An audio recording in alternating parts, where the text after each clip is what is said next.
Сегодня мое видео будет на русском языке, потому что оно обращено к казахам, и я очень хочу, чтобы они меня поняли. Казахского, к сожалению, я не знаю, на английском боюсь, что я буду говорить так, что не все меня поймуть. Тому, любимі українці, будь ласка, не починайте писати в коментарях, чому на українською. Казахи, я не знаю, как найти слова, правильные слова, чтобы описать все то, что я чувствую по отношению к вам здесь внутри. Наверное, вы сами не осознаете то, насколько много вы сделали за этот период, за период этой войны, для нас, для украинцев. Вы никогда не говорили о том, что вы наши братья.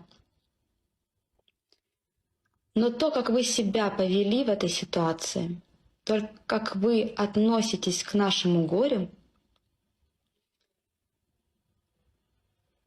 это действительно по-братски. Это просто по-человечески. Сейчас, когда в наших домах нет тепла, и мы мерзнем, когда нет света, нам темно, то, что дает нам свет, это тот свет, который дарите вы нам.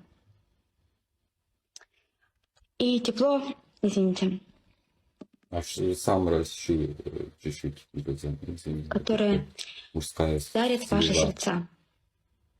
Я с 24 числа не выезжала с территории Украины, и моя семья тоже, но многие наши знакомые, они выезжали. И вот то, что они рассказывают о том, как их принимают и в Польше, и в Казахстане, это огромная помощь нам тем, кто находится здесь, в Украине, потому что мы уверены в том, что наши граждане, которые были вынуждены бежать с прифронтовых территорий, находятся в безопасности. Мы за них спокойны. И мы можем бороться дальше. Поэтому, казахи, я надеюсь, что эта война закончится скоро, закончится нашей победой, и вы приедете к нам в гости, а мы поедем к вам.